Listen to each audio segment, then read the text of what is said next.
Prayer చేసుకుంటే తప్ప, ప్రార్థన చేసుకుంటే తప్పేంటి, బైబుల్ చదువుకుంటే తప్పేంటి, భగవద్గీత చదువుతాం కదా, ఖురాన్ చదువుతాం, ఏంటిది? దాన్ని కూడా నా భార్య ప్రార్థన చేసుకుంటే కూడా ట్రోల్ చేయడం ఏంటం? దయచేసి ఇంతసేపు మీడియా మిత్రులు ఈ సమావేశంలో పాల్గొన్నందుకు మీ అందరికీ కూడా చేతులెత్తి నమస్కారం చేస్తూ, మీ అందరికీ కూడా కృతజ్ఞతలు చెప్తూ, నేను ఎవరిని బాధ పెట్టాలనో, చంద్రబాబు నాయుడు గారి మీద రాజకీయంగా బురద చల్లాలనో, లోకేష్ మీద రాజకీయంగా దెబ్బ కొట్టాలనో, లేకపోతే ఇక్కడున్న స్థానిక కేడీ ప్రసాద్ మీద నేను చెప్పాలనో మీకు ఒకే ఒక్క వీడియో చూపించాను. ఒకే ఒక్క వీడియో. ఎందుకంటే నేను అటువంటి వ్యక్తిని కాదు కాబట్టి దయచేసి ఈ విషయాల్ని, కుటుంబపరమైన విషయాల్ని, వాళ్ళిద్దరు కూడా చదువుకున్న వాళ్ళు, వాళ్ళిద్దరు కూడా తెలివిగల వాళ్ళు, వాళ్ళిద్దరు కూడా మాట్లాడుకుంటారు, వాళ్ళిద్దరు కూడా ఒకవేళ విడిపోవాలి, కోర్టులు ఉన్నాయి, కోర్టు పరిధిలో కౌన్సిలింగ్ ఇస్తారు, అవన్నీ కూడా చట్టం తన పని తాను చేసుకుంటుంది కానీ తప్ప దయచేసి ఈ విషయాలని ఇంతటితో ముగించమని మీ ద్వారా మిగిలిన మిత్రులకు కూడా ఇంకొక విషయం ఏం చెప్దాం అనుకుంటున్నానంటే, ఇంకొక క్లారిటీ ఏమి ఇద్దాం అనుకుంటున్నానంటే, ఒక ఆడపిల్లగా 1.5 year నుంచి జోగి రమేష్ అండ్ వాళ్ళ కుటుంబం వల్ల చాలా ప్రాబ్లమ్స్ ఫేస్ చేస్తున్నాము. ఇంకా కూడా నన్ను ఇబ్బంది పెట్టే ప్రయత్నంలోనే ఉన్నాడు. కానీ నాకు ఈ బాధల నుంచి, ఈ కష్టాల నుంచి అతనికి ఈ పెళ్ళి ఉండదని క్లియర్గా తెలుసు. అయినా కూడా ఇబ్బంది పెట్టుకుంటూ ఇంకా కూడా దీన్ని ఎట్లా కంటిన్యూ చేద్దాము, ఇంకేం చేద్దామని అనుకుంటున్నాడు అనేది నాకు అర్థం కావట్లేదు. ఖచ్చితంగా నాకు న్యాయం చేస్తాడని అయితే నేను అనుకోవట్లేదు. ఎందుకంటే మీరు చూసే ఉంటారు, ఒకవేళ న్యాయం చేసి ఉంటే మీ అందరి ముందు నేను కూర్చోవాల్సిన అవసరం లేదు. అట్ ద సేమ్ టైము నిన్న ఇంకొక విషయము ఏంటంటే, వాళ్ళు చూపించినట్టుగా, జోగి రమేష్ గారు చూపించినట్టుగా ఒక వీడియో అయితే చూపించారు. ఏంటంటే వసంత కృష్ణ ప్రసాద్ గారింటికి వాళ్ళు వెళ్ళారని చెప్పి, అది దొంగచాటుగా వీడియోలు తీసుకొని దాన్ని ప్లే చేయాల్సిన అవసరం లేదు.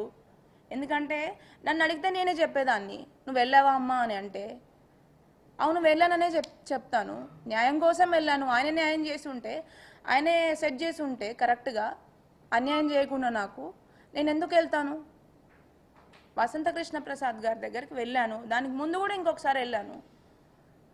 ఎందుకంటే నాకు న్యాయం చేయాలి, నాకు న్యాయం కావాలి, నాకు అన్యాయం జరిగింది అని చెప్పి ఆ ప్లేస్లో వసంత కృష్ణ ప్రసాద్ కాకపోతే లోకల్గా ఆ ప్లేస్లో ఎవరు ఉంటారో వాళ్ళ దగ్గరికి వెళ్తాను. వాళ్ళ తమ్ముడు ఉన్నా వెళ్తాను, వాళ్ళ అన్నయ్య ఉన్నా వెళ్తాను, ఎవరున్నా వెళ్తాను.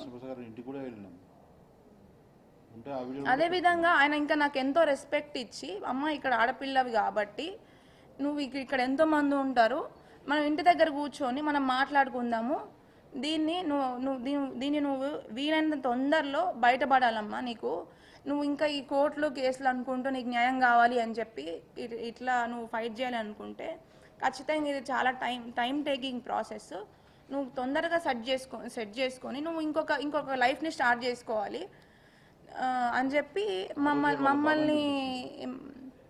మమ్మల్ని సర్ది చెప్పడానికే చూశారు. And at the same time అతని సొంత బాబాయ్ అయిన, జోగి రమేష్ గారి సొంత బాబాయ్ అయిన వెంకటేశ్వర్లు గారిని కూడా ఆ రోజు మమ్మల్ని ఇంటికి రమ్మని చెప్పిన రోజు ఆయనను కూడా పిలిపించారు, మాట్లాడారు.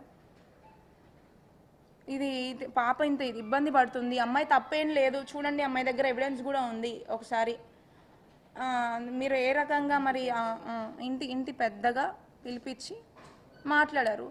ఆయన కూడా చెప్పింది ఏంటి, వెంకటేశ్వర్లు గారు కూడా, నాకు వాళ్ళతో సంబంధం లేదండి, వాళ్ళు నేను చెప్పినా వినే పరిస్థితుల్లో లేరు, అమ్మాయికి అయితే ఖచ్చితంగా అన్యాయం జరిగింది, కానీ నేను దీంట్లో నేను ఇన్వాల్వ్ అవ్వదలుచుకోవట్లేదు, ఎందుకంటే నేను చెప్తే వినే స్థితిలో లేరు కాబట్టి ప్రొసీడ్ అవ్వమని చెప్పండి వాళ్ళని, ఎందుకంటే నేను ఇన్వాల్వ్ అయినా అమ్మాయికి న్యాయం జరగకపోవచ్చు అని చెప్పి వాళ్ళ సొంత బాబాయ్ వెంకటేశ్వర్లు గారే చెప్పారు. అండ్ ఇంకొక విషయం ఏంటంటే, దానికి ముందు మేము 22 June 2026కి మేము, అంటే 24th July 2026కి ఎఫ్ఐఆర్ ఫైల్ చేసాము.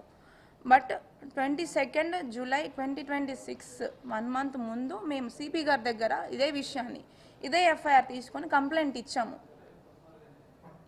కంప్లైంట్ ఇచ్చినప్పుడు సిపి గారి దగ్గరికి వెళ్ళి కంప్లైంట్ ఇవ్వగానే ఆయన కూడా దానికి ఏవేవైతే సెక్షన్స్ ఉంటాయో నా దగ్గర ఉన్న ఎవిడెన్స్ చూసి ప్రొసీడ్ అవ్వండి అని చెప్పి సిపి గారికి దాన్ని కన్వర్ట్ చేయడం జరిగింది. ఆ కన్వర్ట్ చేయడం నెక్స్ట్ రోజు వచ్చి ఎస్హెచ్ఓ దగ్గర కంప్లైంట్ ఫైల్ చేయండి అని చెప్పి చెప్పడం జరిగింది. ఆ 1 డే గ్యాప్లోనే మేము మాతో ఒక లాయర్ ఉన్నారు, వాళ్ళ మా లాయర్ ద్వారా మీడియేషన్ చేసి లేదు మీరు సిపి దగ్గర కంప్లైంట్ ఇప్పుడే ఫైల్ చేయకండి, మీరు ఎఫ్ఐఆర్ ఫైల్ చేయకండి, దీన్ని మనము లోపలే సామరస్యంగా సెట్ చేసుకుందాం అని చెప్పేసి మా లాయర్ ద్వారా మాకు ఒక ఒక ఏమంటారు ఒక ఇంటిమేషన్ ఇచ్చారు. అదేంటంటే మనము సజ్జల గారి దగ్గర ఎందుకు అసలు మేము అప్పుడు కూడా వెళ్దామని అనుకోలేదు. వాళ్ళు ఒకవేళ జోగి రమేష్ గారు మళ్ళీ పిలిచి మళ్ళీ మాట్లాడదామంటే మేము వెళ్ళదలుచుకోలేదు. ఎందుకంటే ఆయన మీద మాకు నమ్మకం లేదు. 1.5 year నుంచి నన్ను అన్ని రకాలుగా నా కుటుంబాన్ని పెళ్ళైన వారం రోజులకే ఇబ్బంది వచ్చింది అని చెప్పితే 1 year వరకు ఎక్స్టెండ్ చేసి నన్ను ఇబ్బంది పెట్టి ఎన్నోసార్లు మమ్మల్ని సెటిల్ చేద్దాము, సరే అయిపోయింది ఏదో అయిపోయింది మనం మాట్లాడుకుందామని చెప్తూనే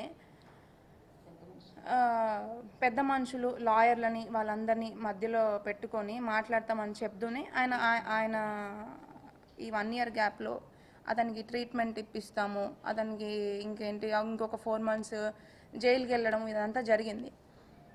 సో ఇదంతా అయిపోయిన తర్వాత మేము 1.5 year తర్వాత మొన్న రీసెంట్గా లాస్ట్ మంత్ కంప్లైంట్ సిపి గారికి ఇస్తే ఇచ్చిన వెంటనే అందరికీ తెలిసిన వెంటనే మీరు కంప్లైంట్ ఇవ్వద్దు, మీరు అదేంటి సజ్జల గారి దగ్గర రామకృష్ణ గారి దగ్గర మాట్లాడుకుందాము అని చెప్పితే సరే సజ్జల రామకృష్ణ గారి దగ్గర అంటున్నారు కాబట్టి మాకు ఆయన మీద పూర్తి నమ్మకం ఉంది, ఒక పార్టీ హెడ్ కాబట్టి మాకు నమ్మకం ఉంది కాబట్టి మేము అక్కడికి వెళ్ళాము. వాళ్ళు చెప్పినట్టే కంప్లైంట్ ఇచ్చిన నెక్స్ట్ రోజు ఆయన మీద గౌరవంతో పెద్ద